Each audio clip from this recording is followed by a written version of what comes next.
What's causing your suffering isn't the event itself, but the way you're resisting it. If you feel exhausted right now, as if you're swimming against a relentless flood of life, then this video is meant for you.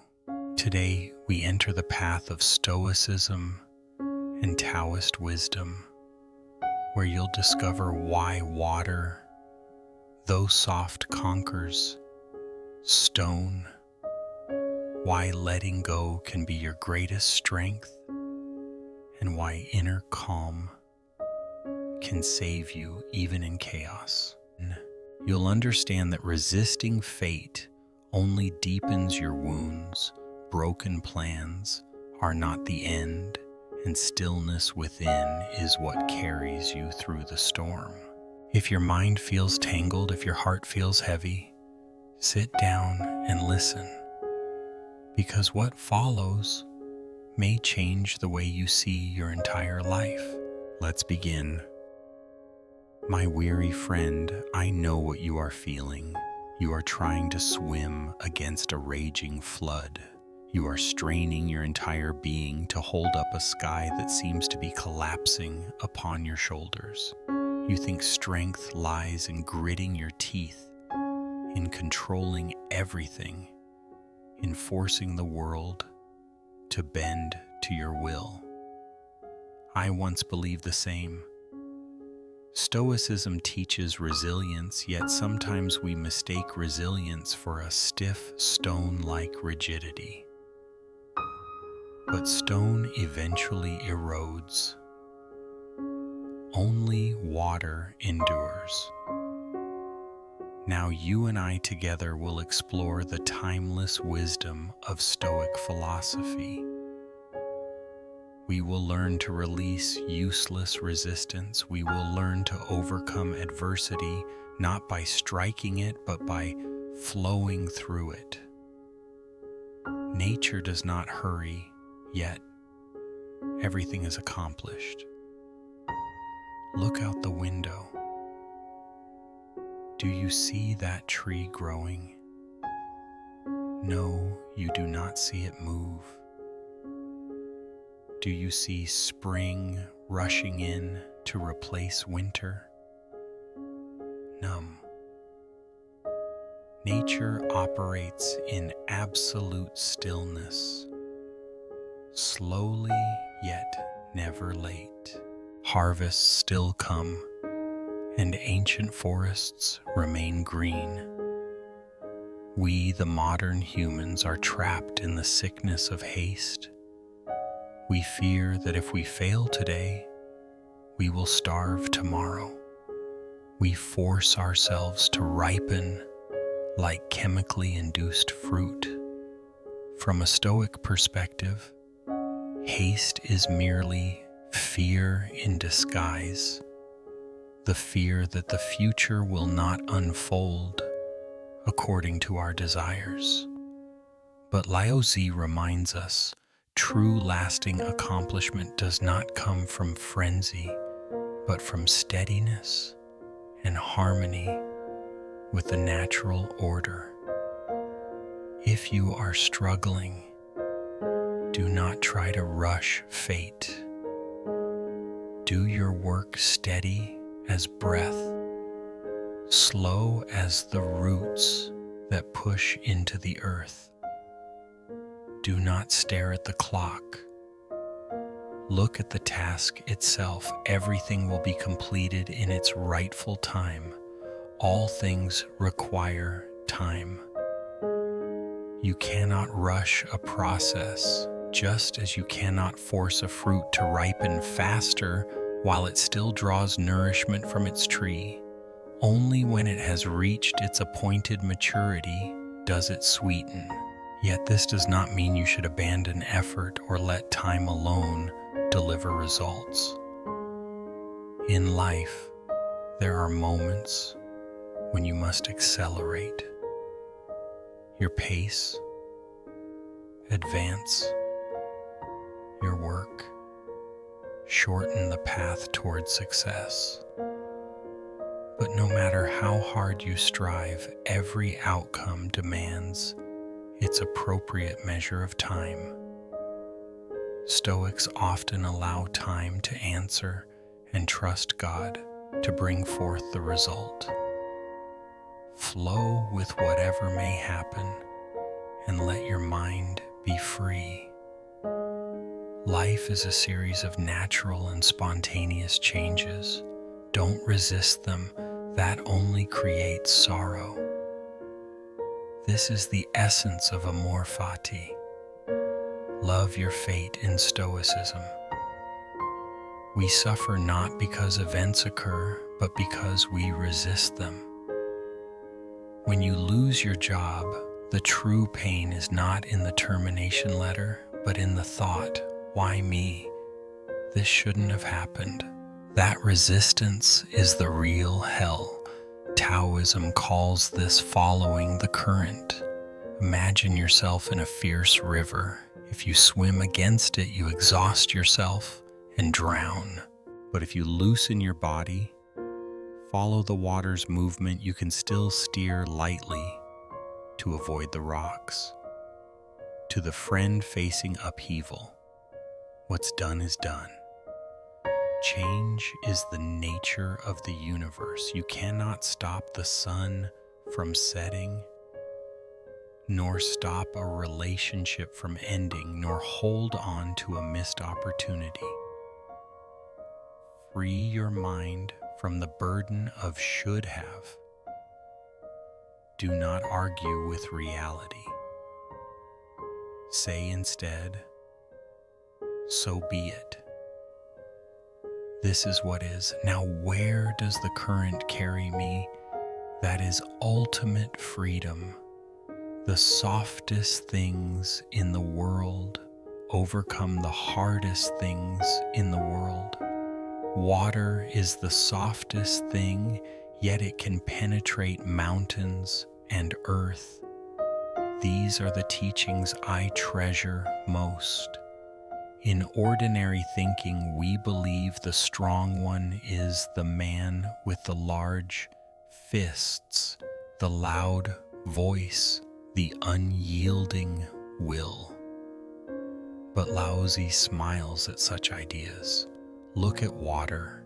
Strike it and it splits only to rejoin. Compress it and it slips through the smallest openings. Block it and it rises and flows over. Water never confronts directly, yet it never fails to reach the sea. Stone is hard, yet water wears it down. In life, when you meet a hard obstacle, a domineering boss, a harsh market, or a chronic illness, do not collide with it like stone against stone. Do not fight injustice with anger. Use patience, endurance, and adaptability. Be gentle in demeanor, yet firm in direction. Slip through the cracks of difficulty. This is how the wise triumph without shedding blood. The wise do not waste themselves on arguments or competition. They listen quietly. They hear more than they speak. Such is the posture of true intelligence. Water's gentle adaptability allows it to overcome all barriers, to cut through layers of stone. This resembles the nature of those who remain calm yet fully in control of every situation, every occurrence around them. A tree that is unbending is easily broken. Have you ever seen a storm pass through a forest? The large, rigid oaks are the first to be torn apart or uprooted. Meanwhile, the slender bamboo bends, bows with the wind, and rises again when the storm subsides. Rigidity is the enemy of survival. In Stoic philosophy, we call this adaptability. If you cling stubbornly to an old belief, an outdated method, or an oversized ego that refuses to learn, life will break you. Do not be ashamed to retreat. Do not be ashamed to change plans. Flexibility is a sign of wisdom, not weakness. Remember, what lives is soft and supple. What is dead becomes hard and brittle. Choose life. A good traveler has no fixed plans and is not intent on arriving. Stop trying to control, let go of fixed plans and concepts. We often suffer because our plans collapse. We draw a flawless path for life: graduate at 22, marry at 25, buy a house at 30. And when life throws a variable outside that map, we fall apart. But the map is not the territory. Epictetus, the great Stoic teacher, reminds us we control only our actions, not the outcomes. Laozi adds delight in the journey instead of obsessing over the destination. If you are lost, if your plans have shattered into smoke, congratulate yourself. For only now are you truly a traveler. You are no longer bound by the old path, which means you may go anywhere. Do not try to control the future. Focus on your steps in the present. Walk firmly. Breathe deeply. The destination reveals itself to the one who keeps walking. My friend, as I write these words, I want you to close your eyes and imagine yourself as water. You are not the wall breaking under waves.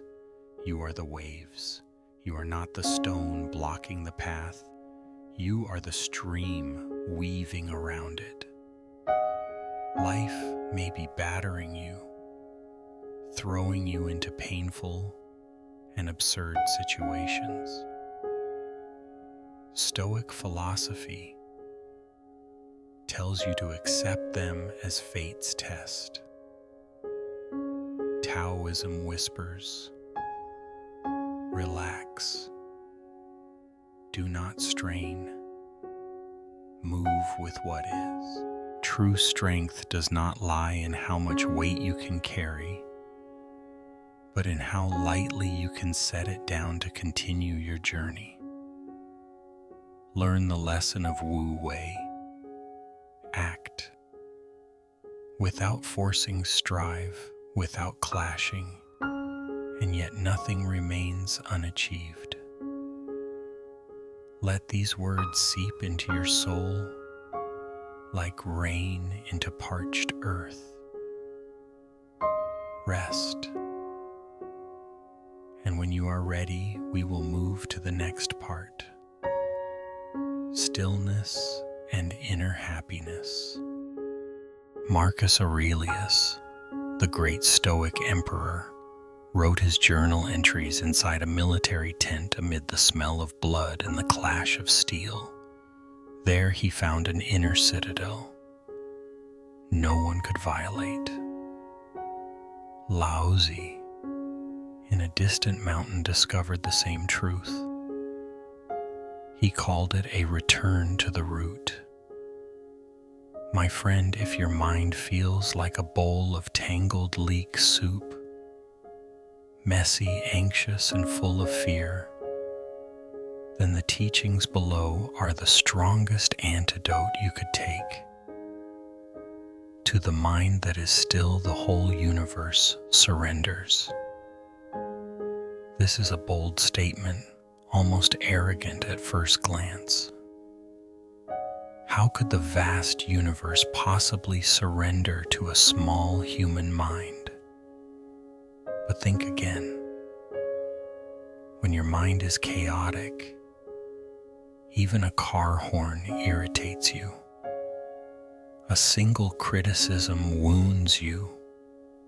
A sudden rainstorm makes you curse the sky.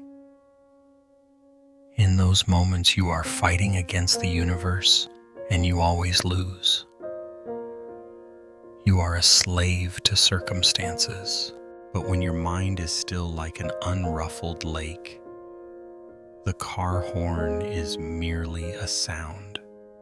The criticism merely a string of words. The rain merely a natural phenomenon. Nothing can intrude upon or disturb the peace within you.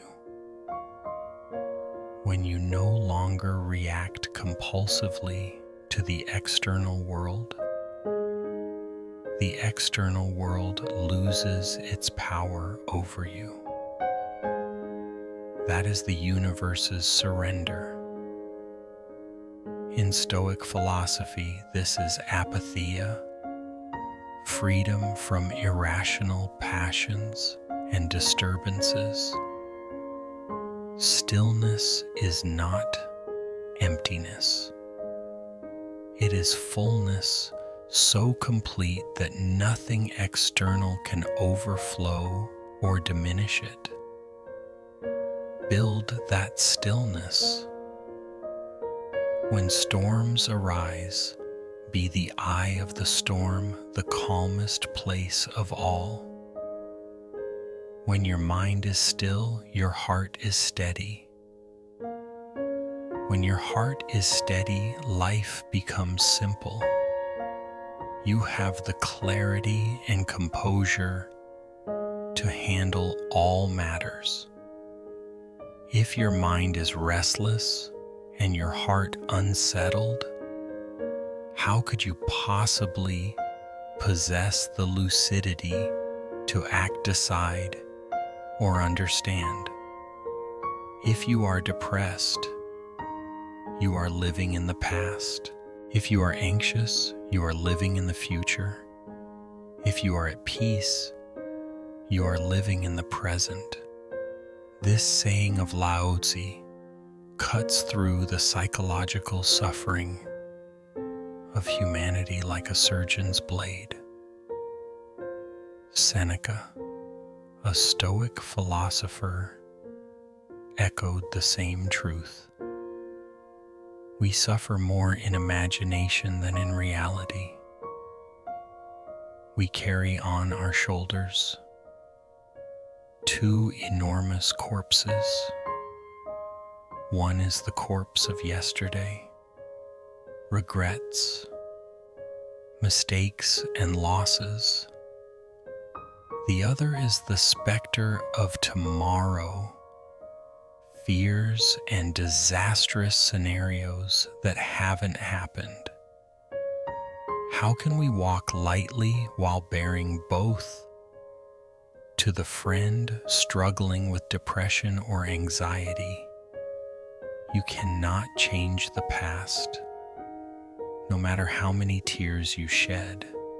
You cannot control the future, no matter how many sleepless nights you endure. The only place where your power resides, the only place where life truly exists, is right now. When you wash the dishes, just wash the dishes. When you drink tea, just drink tea. Do not wash dishes while thinking about tomorrow's meeting. Do not drink tea while tormenting yourself over last year's mistakes. Peace is not on a distant island. It is within the act you perform wholeheartedly in this moment. Forgive your past. Trust your future and live fully today. Silence is a source of great strength. In a world obsessed with outward expression, where everyone shouts to be noticed, silence has become a luxury, even a perceived weakness. But the ancients knew far better. Speaking consumes energy. Arguing consumes energy. Explaining consumes energy. When you remain silent, you preserve your vital chi, your life force. From a Stoic viewpoint, silence is a sign of self-mastery. Zeno, the founder of Stoicism, said, "We have 2 ears and 1 mouth, so that we may listen more and speak less." When confronted by a provocateur, your silence is more powerful than any insult. It shows you are untouched, unshaken, and unwilling to play their game. Silence is an impenetrable shield. It creates a space of mystery and authority that words cannot. Practice silent observation, and you will realize you are stronger than you ever imagined. Do you have the patience to wait till your mud settles and the water is clear?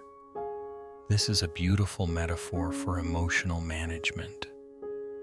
Our mind is like a glass of muddy water. When something happens, an insult, a failure, the water is stirred and mud, anger, panic, rises and clouds it. Our biggest mistake is trying to clear the water immediately by sticking our hand into it and stirring even more. We act in anger. We make decisions in fear. And the water grows murkier. The lesson here is, do nothing. Wait. In Stoicism, this is the pause between stimulus and response. When anger comes, tell it, wait. Let me see what you really are. Give yourself time. Be patient. According to physical law, the mud will settle if the glass is left undisturbed. Similarly, even the fiercest emotion fades when not fueled by negative thought. When the mud sinks, clarity appears, and only then should you act. The perfect man employs his mind as a mirror. It grasps nothing, it refuses nothing, it receives but does not keep. Imagine a mirror. When a beautiful flower passes by the mirror, reflects it, but does not try to hold on to it. When garbage passes by the mirror, reflects it without rejecting, hating, or retaining its stench once it is gone. This is the pinnacle of cultivation, non-attachment. We suffer because we are like sticky tape, not like mirrors. We cling to praise, wanting to keep it forever, and we cling to criticism, hating it, ruminating over it. Zhuangzi teaches us to reflect reality exactly as it is, without embellishing, without clinging, without pushing away. Stoicism teaches us to see things in their bare essence. Money is merely metal. Reputation is merely noise. Loss is merely the universe reclaiming what was never ours. To the one suffering from heartbreak or material loss, learn from the mirror. Let the pain pass through you. Reflect it, experience it, but do not hold on to it. Do not turn a temporary wound into a permanent guest in your inner home.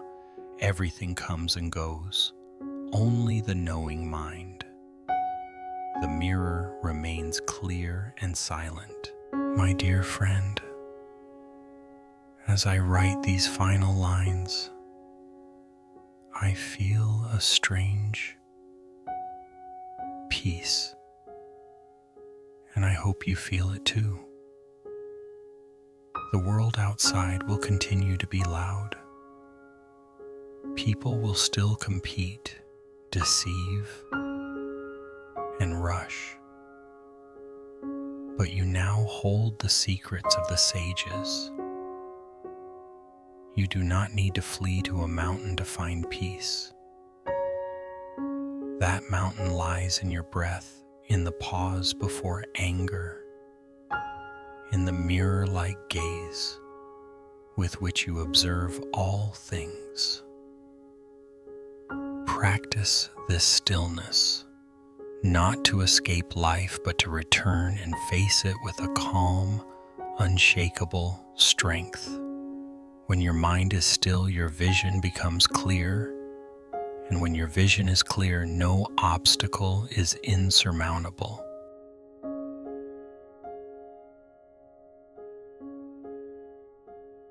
In Greek mythology, Tantalus was punished to stand beneath a pool of water that receded whenever he bent to drink, and beneath fruit that rose beyond his reach when he reached for it. That is the portrait of modern humans, always craving, always reaching, yet never satisfied. Seneca, the Stoic master, said, "Poverty is not having too little, but wanting more."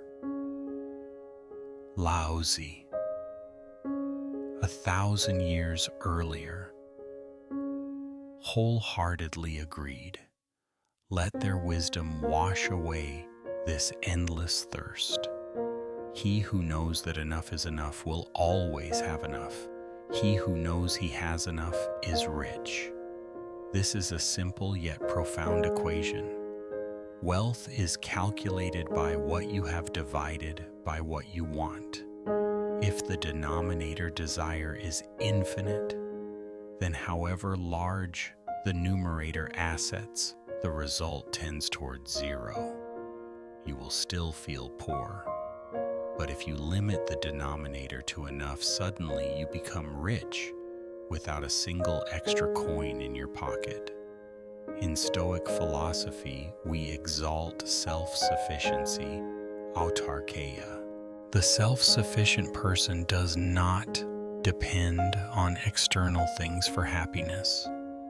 My friend, if you feel inferior to your peers because you do not own a luxury car or a villa stop, look at what you already possess: a healthy body, a clear mind, this breath, this meal.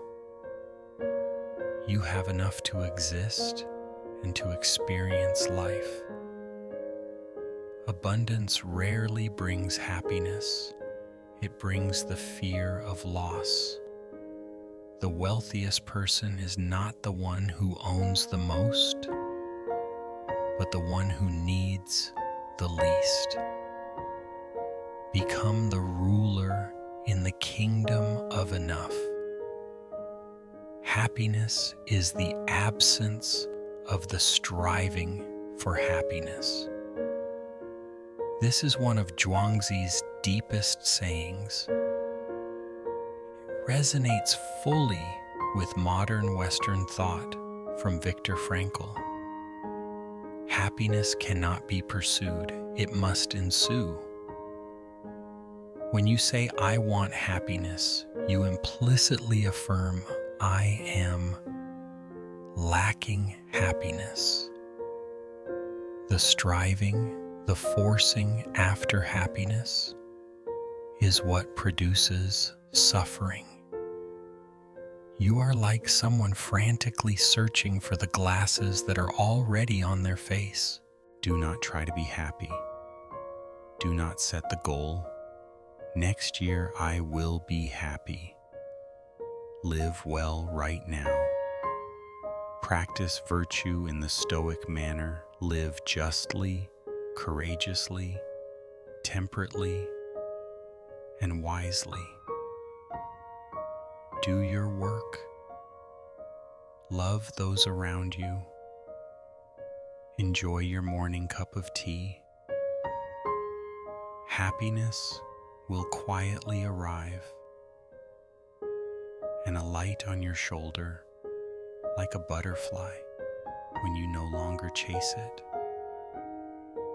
Be content with what you have. Rejoice in the way things are. When you realize there is nothing lacking, the whole world belongs to you. This is the pinnacle of gratitude and acceptance. Amor fati. When you view yourself as lacking money, love, luck, you see the world as a miserly enemy. You live as a victim. But when you recognize the truth that you live within a generous universe, breathing free air, bathing in the great sunlight, drinking cool water, you realize you lack nothing. When your mind stops begging, you become the master. You do not need to own the mountain to enjoy its beauty. You do not need to possess the river to hear it sing. All things are there to serve your senses and soul. Ownership is a legal illusion. Enjoyment is true possession. Open your heart, and you will find yourself a billionaire of experiences. Manifest plainness. Embrace simplicity. Reduce selfishness. Have few desires. Taoism has the concept of pu, the uncarved block. It is the primal, pure, simple state that contains infinite potential. Modern society is a brutal sculptor. It chips you into warped shapes of fame, status, and pride. It forces you to wear dozens of masks, and you grow tired. The counsel here is return to simplicity. Simplify your living space. Discard redundant things. Simplify your relationships. Distance yourself from toxic people. Simplify the self. Lessen self-importance. Reduce selfishness. Seneca once advised trying to live like the poor. For a few days wear coarse clothes, eat stale bread, to realize that what we fear is often nothing to fear. Simplicity brings freedom. The fewer desires you have, the less fear you feel. The fewer possessions you carry, the lighter your journey. When I let go of what I am, I become what I might be. We cling to our old selves like a life preserver, even when that preserver is deflating. Hot-tempered, I am a failure, I am a victim of the past. Those labels stifle your growth. This saying is a call for the death of the old self to make room for rebirth. for a butterfly to fly. The caterpillar must accept the death of its former form. To the friend who is stuck, do you dare to let go of your current identity? Do you dare to relinquish the belief, I cannot do it? Do you dare to release even past successes that have become barriers? Epictetus teaches, you cannot learn what you think you already know.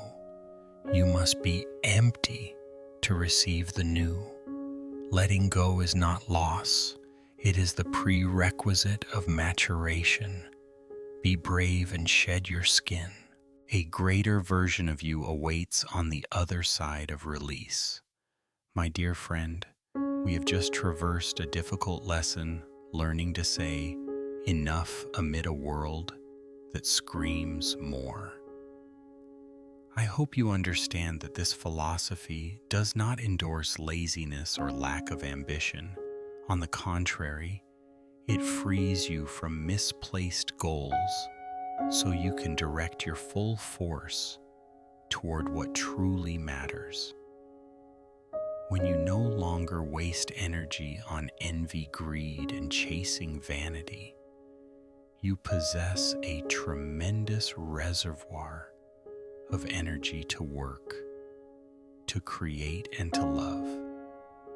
That is genuine wealth. That is the freedom of a Stoic sage with a Taoist heart. The world often defines leadership as power, as standing above others, as giving orders, and expecting obedience. That is the mindset of a tyrant, not of a sage. Stoic philosophy teaches that the only power worth having is power over oneself, self-mastery. Taoism adds, the best leader is the one whose presence the people hardly notice. Everything succeeds, and they believe it happened naturally. If you are a boss, a parent, or simply someone who wishes to influence others positively, listen to these words. Knowing others is intelligence. Knowing yourself is true wisdom. We live in an age of judgment. We understand others quickly, why he failed, why she acted that way. That is the intelligence of observation. But it is not yet wisdom. Wisdom begins when you turn the pointing finger back toward yourself. Socrates, the father of Western philosophy, had only one commandment: know thyself. Why do you grow angry when an employee makes a mistake? Is it because they are incompetent? Or because your ego was wounded? Why do you envy your colleague? Is it their luck or your insecurity? Understanding others helps you win arguments. Understanding yourself helps you win your life. A leader who does not understand his own weaknesses is a danger to the entire organization. Spend more time examining your inner world than scrutinizing others. When you master the beast within, nothing outside can harm you. When you are content to be simply yourself and don't compare or compete, everybody will respect you. This is a great paradox.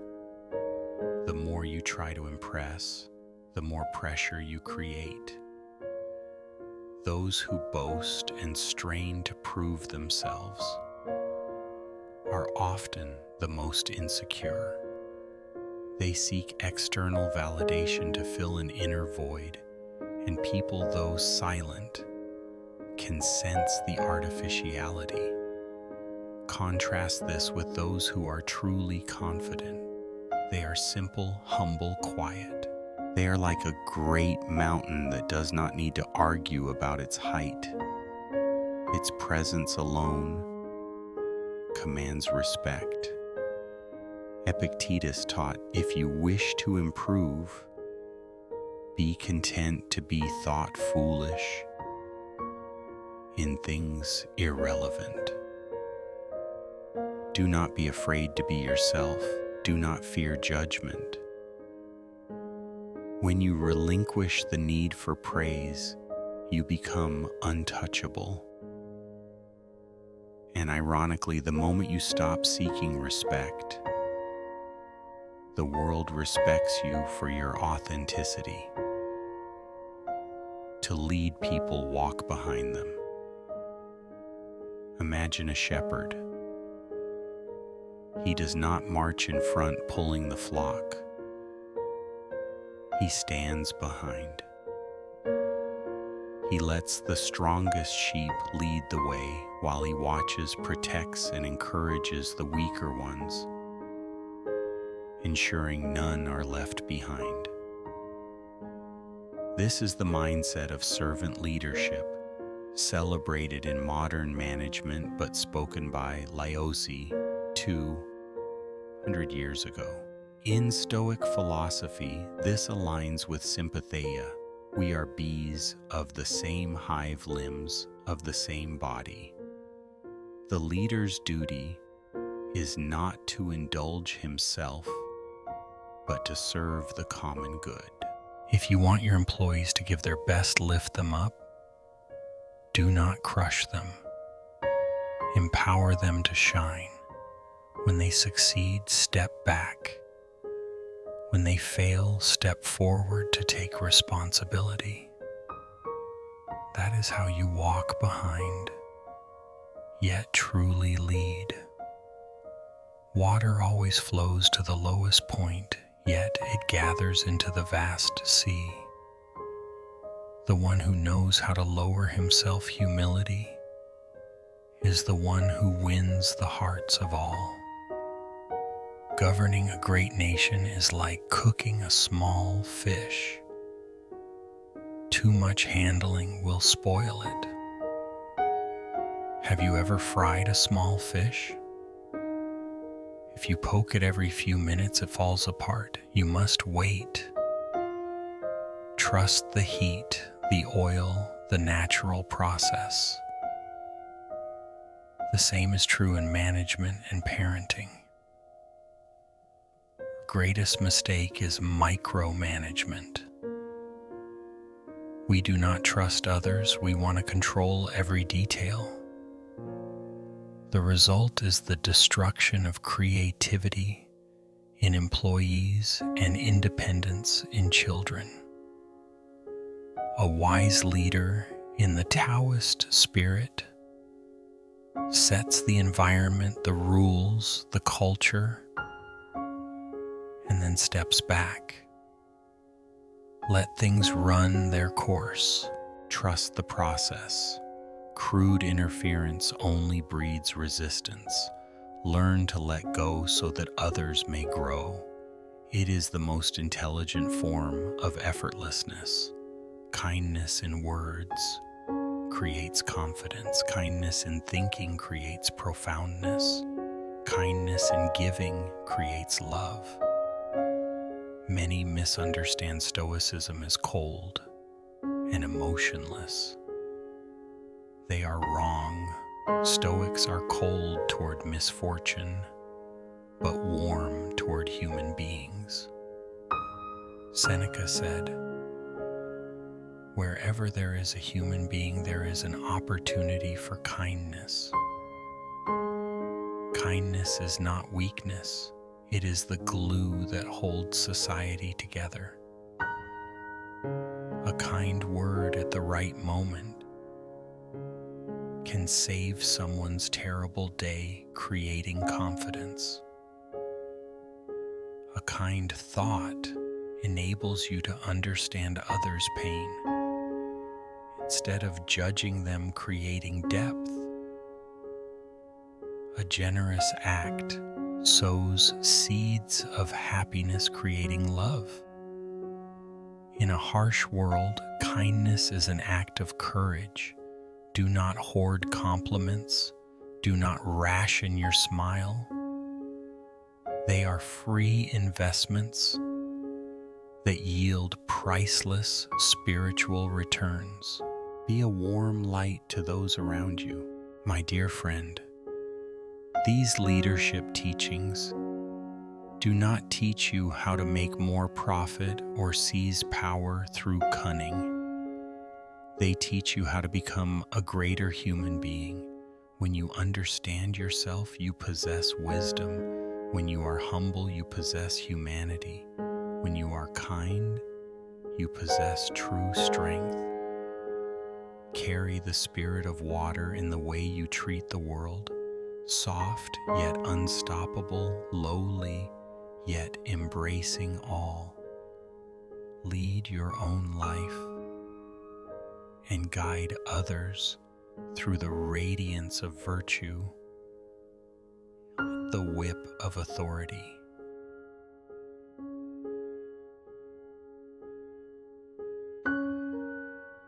My friend, the Western mind and modern education tends to think in straight lines. It's to be, hard work leads to success. But life, alas, is not a straight line. It is a circle, a spiral. Sometimes stepping back is progress. Sometimes letting go is holding on. Sometimes what seems useless is the most useful. Stoic philosophy teaches us to use reason, logos, to analyze the world.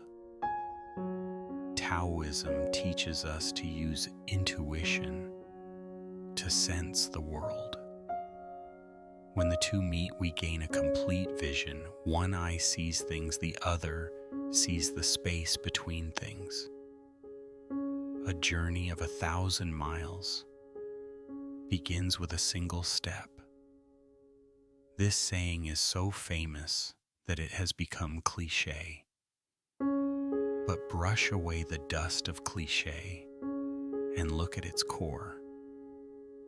We are often paralyzed by the scale of our dreams or the weight of our problems. How can I pay off this enormous debt? How can I finish this book?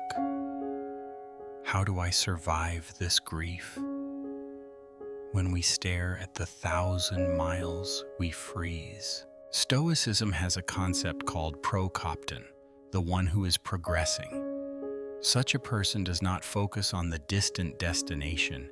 They focus on the action right in front of them. Lao Tzu reminds you, do not look at the mountain peak. Look at your feet. Take one step. Just one. Write one page. Pay one small installment. Get out of bed and brush your teeth. The universe operates by accumulation. The ocean is made of drops. Do not underestimate small actions. When you are in despair, the bravest act is not saving the world, but placing one foot in front of the other and continuing to walk. We join spokes together in a wheel, but it is the center hole that makes the wagon move. Everyone knows the usefulness of the useful, but no one knows the usefulness of the useless. Look at a wheel. You pay money for the wood that becomes the spokes and rim that is the presence. But without the empty hole in the center to hold the axle, the wheel is worthless. Look at a cup. You pay for the clay that forms the cup, but what you actually use is the empty space inside it. Look at the room you sit in. You build walls and floors, the presence, but you live in the empty space between them, the absence. The lesson is profound.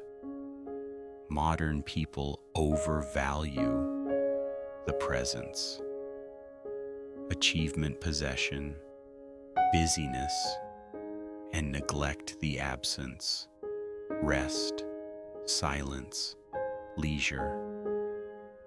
If your schedule is filled with meetings, spokes, but has no empty space, the axle your life will not turn smoothly. You will jam.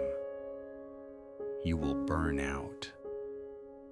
To the one working 16 hours a day, rest is not a waste of time.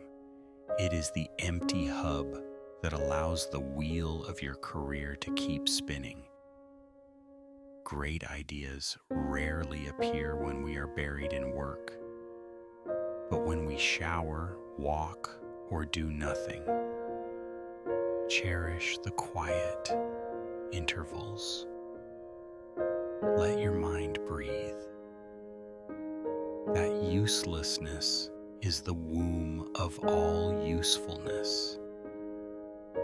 The frog in the well knows nothing of the sea. Why do we suffer? Because we think our problem is the biggest, the only one, the end of the world. That is the mentality of the frog in the well. For it, the sky is only as wide as the well's opening. Stoicism has a practice called the view from above. Imagine yourself rising into the sky, seeing the city below, the nation below, the tiny earth, spinning in the vast universe. From that height, your boss scolded me, or I lost. My wallet becomes laughably small. Laozi and Zhuangzi invite you to leap out of your well of assumptions. You think this failure is the end? No. Out in the ocean, failure is just a small wave. You think your opinion is absolute truth? No. It is merely one narrow viewpoint. When stuck, ask yourself, am I being the frog? Is there a larger ocean I am not yet seeing? This humility opens the gates of wisdom and frees you from the suffocation of ego. Great perfection seems incomplete, yet its use is never exhausted. We are obsessed with perfection. We want a flawless life, a faultless partner, a self without mistakes. And because perfection does not exist, we suffer. But Taoism sees beauty in imperfection. A twisted tree is spared by the carpenter. It lives 1,000 years. In Japanese culture, influenced by Tao and Zen, there is wabi-sabi, the beauty of the imperfect, impermanent, and incomplete. A broken bowl repaired with gold is more beautiful and precious than a pristine one. To you who feel ashamed of your scars, physical or emotional, do not hide them.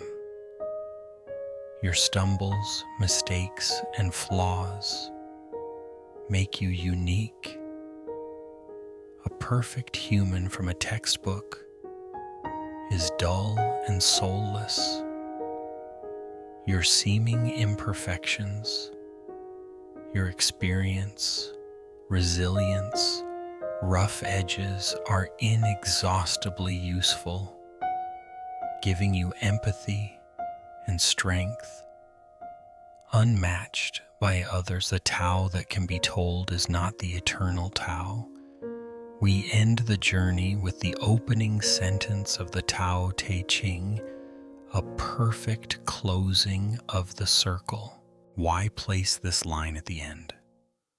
Because after all the words, all the analysis, all the lessons of these 6,000 words, I want you to understand everything written here is merely a finger pointing to the moon, not the moon itself. You cannot taste the sweetness of an orange by reading an essay about it. You must eat it. You cannot understand the peace of the Tao or the resilience of Stoicism by reading this text. You must live it.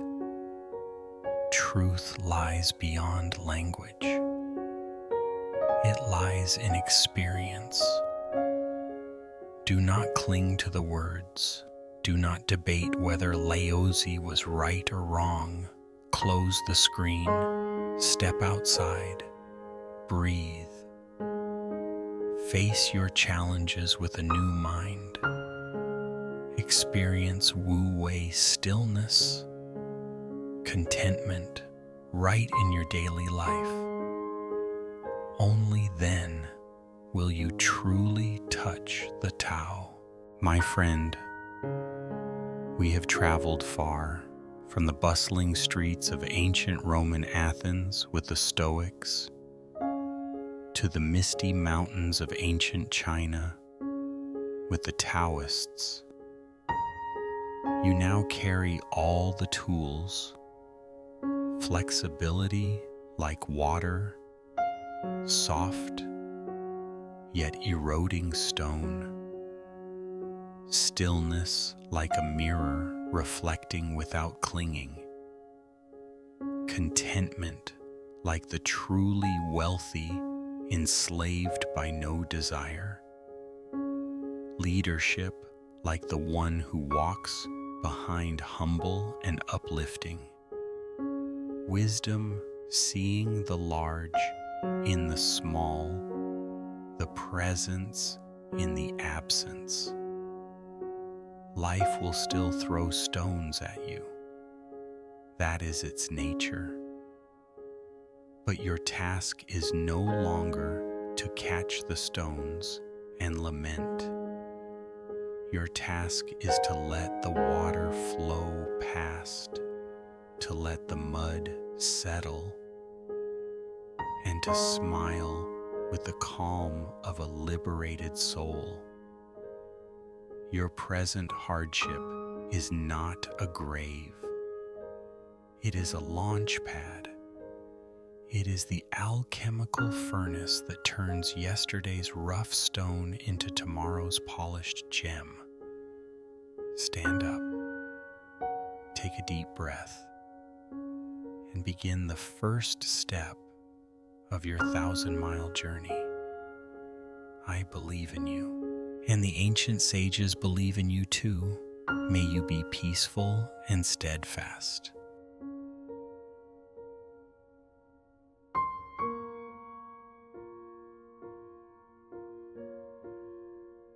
My friend, if you've made it this far, it means you've taken another step on the journey of understanding yourself. Life will continue to challenge you. There will still be dark days, unexpected upheavals, and storms without warning. But now you no longer face them with panic or blind resistance. You've learned the strength of water, soft, yet never weak. You've learned the power of stillness, quiet, yet capable of shifting the entire universe within. and you've realized that even empty hands can hold the greatest wealth, calmness, self-mastery, and wisdom. If these ideas resonated with you, leave a small comment below. Tell me what you discovered for yourself. And don't forget to subscribe so you don't miss the upcoming videos that dive deep into philosophy and the soul. I'll see you on the next journey. Strong yet gentle, steadfast yet unburdened. That is the path of a Stoic soul.